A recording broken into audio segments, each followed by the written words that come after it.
Yo, what's up, folks? You already know MC Ron here, retired U.S. Navy Mass Chief. I got a special guest, a good friend of mine for 25 years. I've known this guy since he was an E3. I was second class, Naval Hospital Camp Pendleton. But now, he's still active duty as a Command Mass Chief. Robert Pagcaliwagan. Brother, welcome to From Base to Home podcast. And this is the place where we can actually talk about stuff and help folks in their future, whether they want to stay in, what they want to do when they retire, when they get out, whatever case may be, just chopping it up. How you doing, brother? Pac here. It is an honor to be a part of Ron's Home to Base podcast, and it's my first one, so let's do it. So it's crazy, right? 25 years. When we met, I think I was getting out the Navy. I wanted to get out the Navy, and he wasn't sure he was staying in. But after 25 years, we're still, he's still in, I'm out, I'm retired. But my question is this for the folks that are watching, especially joining back in the 90s. It's different than joining now. So my first question is, what makes you join our military, our U.S. military, the world's greatest military there is? What made me join? Mm-hmm.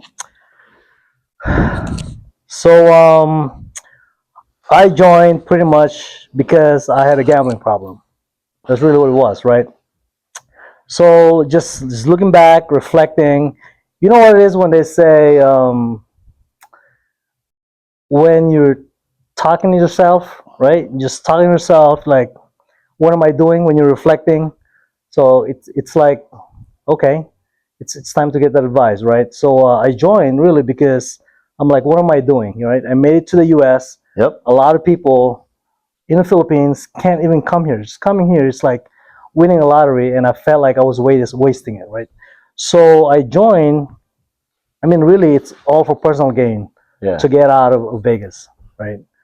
And then after I joined, I was pretty much crying, right? My first ship, I was on a DDG, Yep.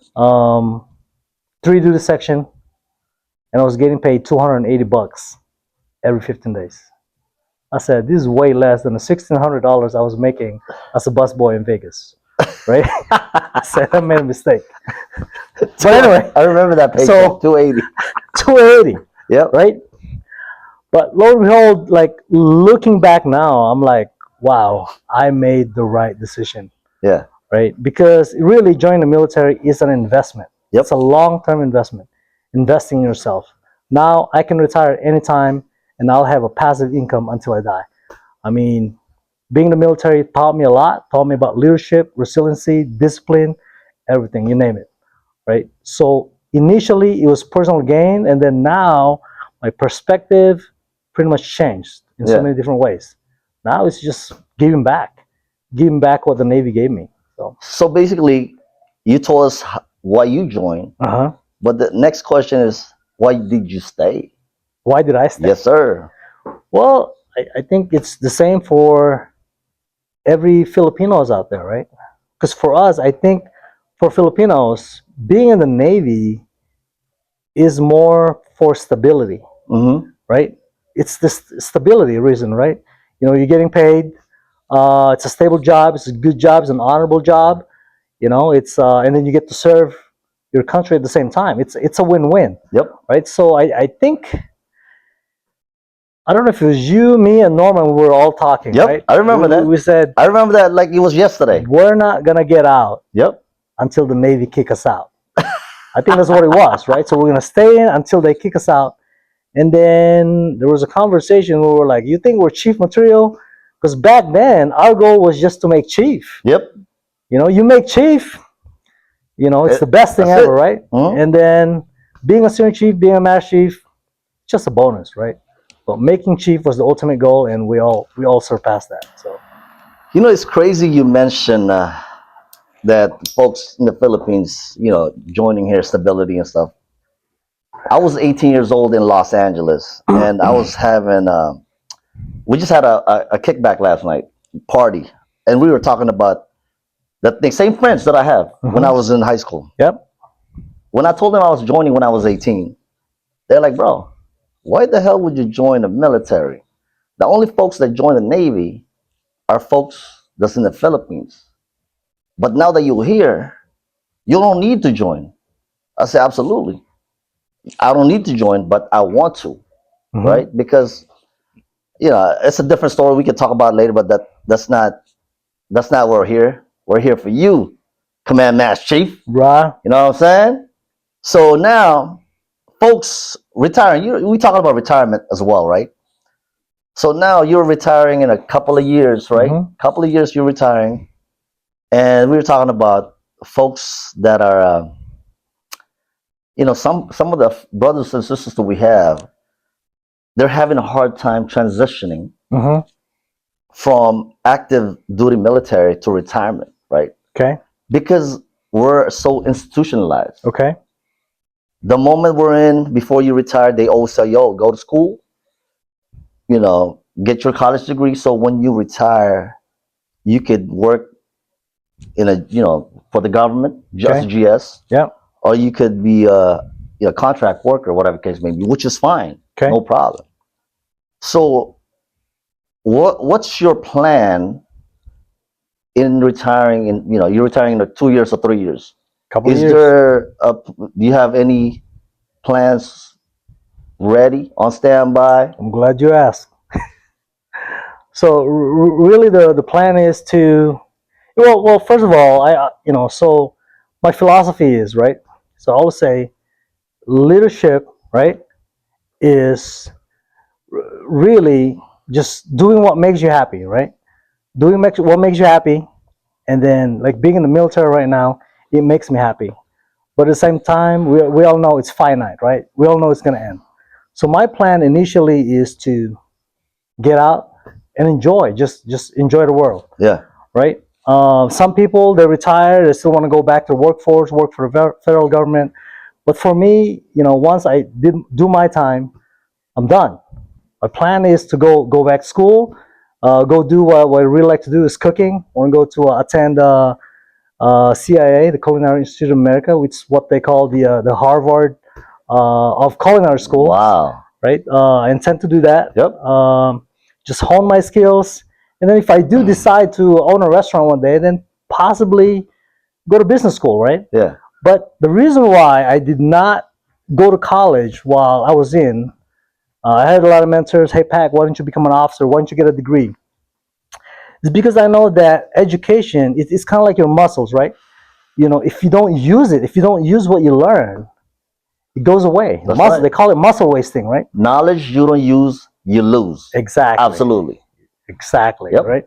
So that's kind of really what it was, but a lot of people did not understand that. But it doesn't mean I don't like education. Yep. Still read a lot of books. Yep. Finance books. I'm invested. Right. At one point, I was putting in 30% of my base pay on TSP. Right, maxing it out. TSP, for the folks, our civilian folks that are watching, TSP is thrift savings plan. It's like a 401k in the civilian world. All right. Go ahead. That's right. TSP, invested, bought a house. We just, me and my wife just bought another condo in Brazil. We just paid it off. So really, it's just, setting up the future, right? So that hopefully at the end, I don't have to, work anymore. So for those folks that, I guess the bottom line is, when you retire, you just got to make sure that you have a plan. And the plan is for you to do what makes you happy, right? Got it. It's crazy because sometimes a lot of folks, they think they have a plan, but like what Mike Tyson said, this folks think they got a plan to fight me until they get punched in the face. They forget about the plan that they have, right? So it's good that you're retiring soon. Well deserved, and it should be your last duty as a command master chief, which is amazing. Yes, sir. Right? And you also sat the selection board, correct? Did. So sitting that selection board, and folks already know I've been there 6 times. My brother here sat the board as well, so we know exactly what to look for when we're selecting our next leaders as chiefs, senior chiefs, and master chiefs in our world's greatest navy. So in that sense, right, what makes you what do you think that we could use as a leader that we learn in the military as a Navy chief that can get us ready in the real world, in the outside world? Because sometimes a lot of folks are scared, even though they have master's degree when before they retire, even though they learn so much in the military for 20, 25, 30 years, they're hesitant. They're always it's always that they're feeling nervous before retiring, right? Mm-hmm. So what do you think, what's your advice? What do you think that they could do or use the skills that they learn to be competitive outside? I I don't think they have to prepare for anything really, because if you've been in the military for 20 years, right? You become, we were just talking about it, you become institutionalized, right? Mm-hmm. You're already wired to be solution oriented, right? They could throw anything at you. We have a process. You just react, right? React, and what's the solution? First thing, if there's a problem, there's flooding, boom, damage control, right? Always the damage control. But at the same time, the downside of that, though, right? So that is a very good asset when you go to the civilian life, because things could go sideways. You plan it, right? And then things didn't go as planned. But us being in the military, when things don't go as planned, we automatically go to solution mode, right? But sometimes there are times that that's not always good, and this is why. Because sometimes when we are so solution oriented and results oriented that we forget to be human. Let me expand on that. Like one time, Remind me to chime in because I'm gonna tell you some personal All stuff right. between me and my wife right? about being solution oriented. Yes. Go ahead. So one time where I had one of the chiefs came into my office, and she came to me talking about one of her sailors, right? Mm-hmm. And it felt like she was the chief was just whining. And I said, "How about you just chief up, right? Be the chief." Come to find out, she just needed someone to listen, right? Right. So what she didn't want any feedback from me, right? She just wanted me to listen. She just needed an outlet, right? Yeah. To kind of like just let it out, Yeah. right? So what I learned from that is whenever someone comes to me with a problem, right? So I would ask them a question: do you want me to just listen or to give you a feedback? Dude, I like that. So I started doing that. I started implementing that because, like I said, we're so wired to just, fixing the problem Yeah. and getting things done. So I think for those transitioning to the civilian world, you have nothing to worry about because you already have it. It's already instilled in you. If you've been in the Navy for at least 4 years, you already got what it takes. There's nothing to worry about. I don't think so, at least. So It's funny you said that. Do you want me to listen or do you want a feedback? Right? That's what you said. yes, sir. So I need to do that because you're right. So me and my wife chop it up. She tells me all these issues, and you know what? I fucking try to solve the problem. And this is what you need to do. No, this is the solution. Boom. But you know what? She's not trying to hear that shit.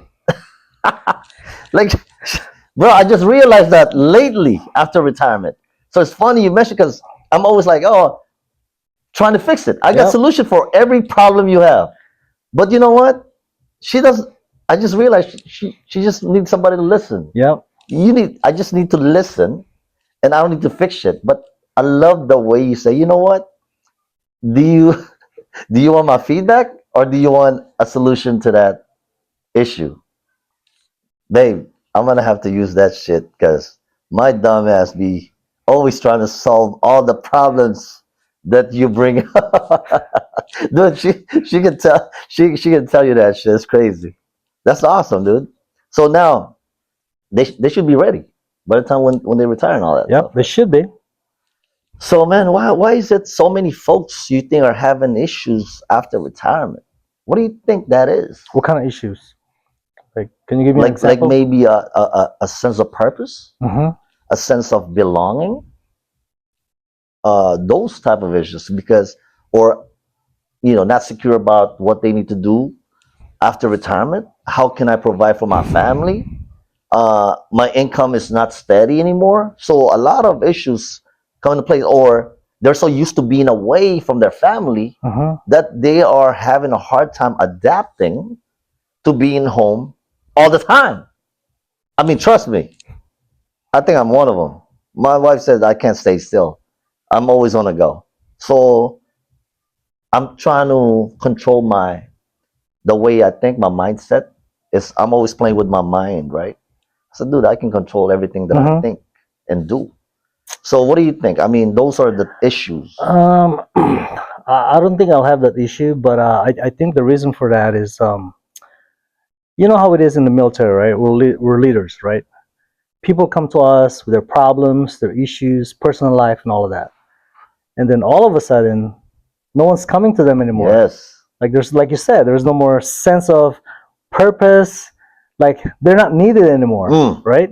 mm. So now what, right? But I think my advice to those people is like just you did your time, Yep. right? You served your country. Go have fun. Go out, try different things, right? Go do something that makes you happy, or all those birthdays, anniversaries, or those travel plans that you missed because of deployment, because of work ups. Now is the time to do that. All Yeah. those. So they always say work-life balance, right? Yep. You can't do that in the military. That's really hard. Yeah. There's no such thing. So I always say work-life counterbalance, right? Mm. So there, you counterbalance because there are times, so example, a ship, a life cycle, right? There are times between the life cycle, you go to maintenance phase, and then you go to basic phase, advanced phase, you do all the workups, and then you go deploy, Yep. right? So all those times, so really, for a couple of years, you're like away from your family Mm. more than 50% of the time, Yep. right? And then when you finally came home from deployment, right? You're still spending all this time from work. No, that is now the time to counterbalance that and try to catch up with all the time that you miss with your family. Yeah. So the same thing when you retire, right? So what are the things that you've been wanting to do that you thought would make you happy? Right? Go for it and do that now, right? Like me, like I've always been wanting to go to culinary school. Guess what? I'm gonna do that. Always wanted to get my bracelet as a World Series of Poker champion. I'm gonna do that. And So I'm gonna do all of that. and I want to remind you, probably over a decade ago, I told you that I believe that you will wear that bracelet, WSOP. I'm probably one of the ones that told you that long time ago, You did. because I see your number one. I see your consistency, your dedication, your passion for playing poker, which is amazing. A lot of folks, they talk the talk, but they're not walking the walk. You know what I'm saying? Same thing with leadership. A lot of leaders, they back in the day say, do as I say, not as I do. That's what they say. And I don't never believe in that.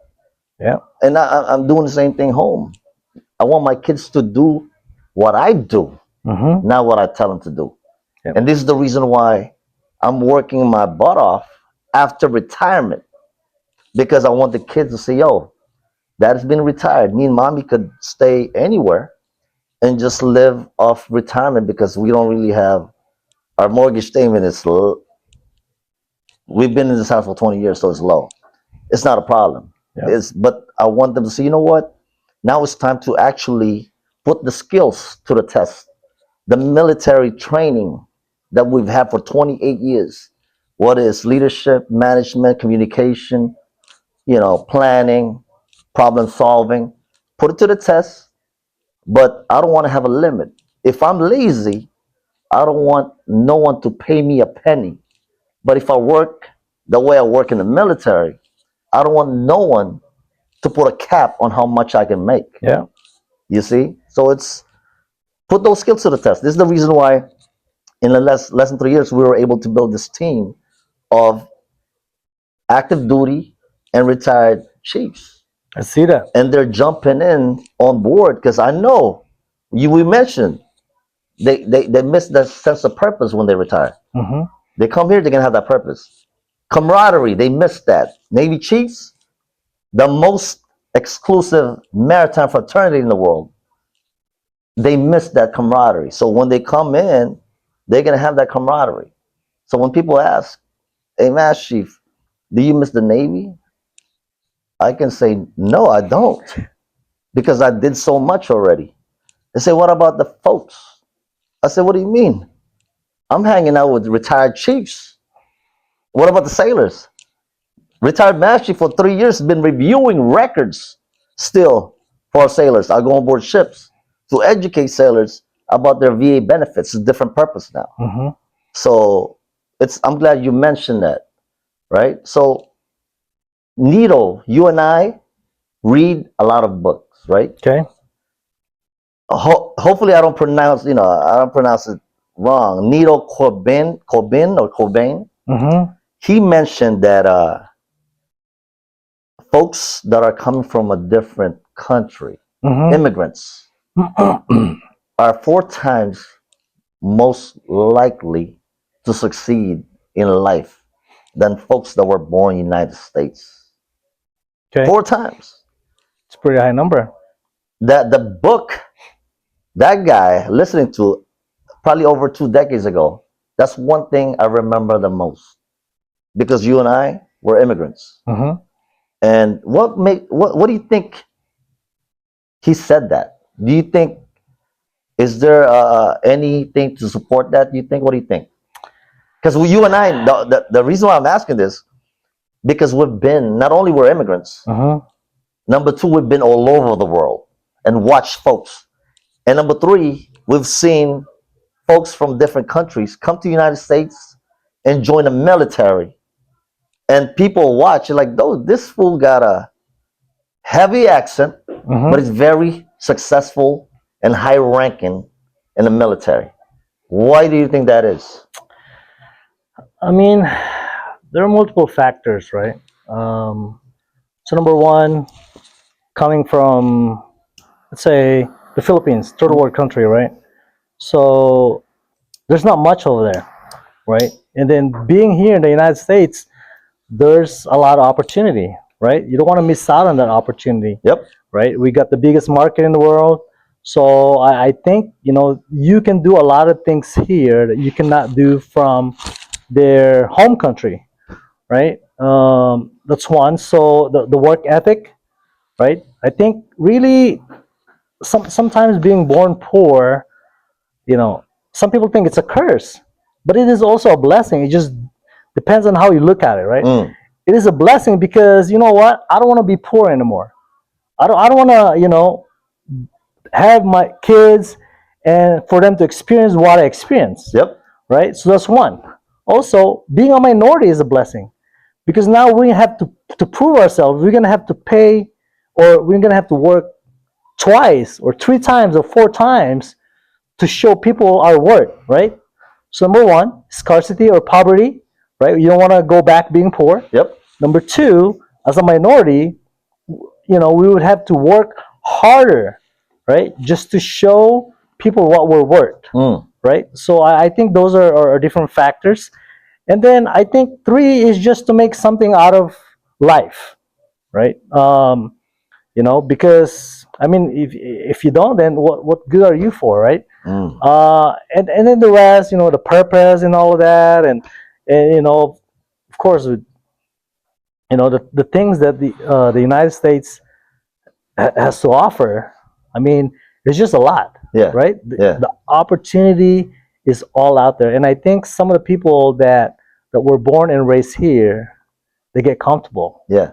right? They don't know how good they have it, Yep.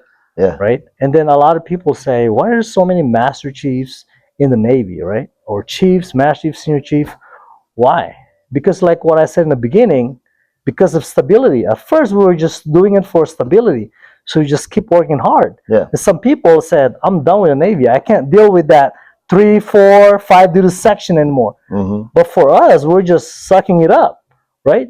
Because for us, there's stability, right, of income. And then at the end, after 20 years, we're going to have that passive income, right? So imagine if I joined at 18, right? Yeah. And then I only did 20 years as a first class. I think the first class pay right now is about let's just say 5,000 for the sake of this conversation, right? Not including housing. Not including housing. So Just 5,000 base pay, right? including housing, about 3,500. So basically 6 figures. You know, well, Yes. well, yes. Yep. But but for the base pay, after 20 years, so you get 50%, right? Yeah. That's with a high three. So 50% of 5,000 is 2,500, Yeah. right? And so 2,500 a month times 12 months, that's 30,000. At 38, life expectancy now is about 80. So imagine 42 years of 30,000. And I'm lowballing it because it's just first class retirement pay. Yep. Yep. Okay? How much is that? That's over $1 million of passive income at 38. Plus, you still get your medical insurance, your dental insurance, life insurance, and all of that, right? Yeah. And those are the things that a lot of people don't see, that we see, I think. And then after that, you can start a new career like being a real estate agent.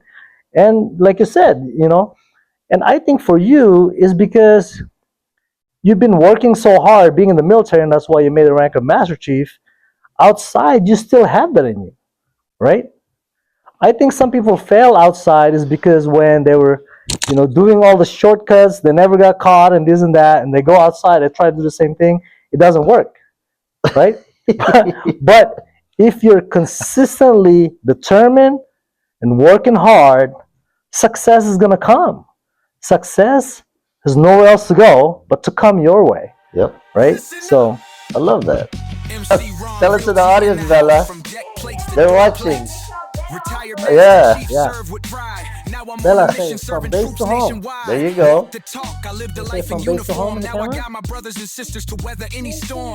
Nice. Buy a house from Uncle Ron now. Come on.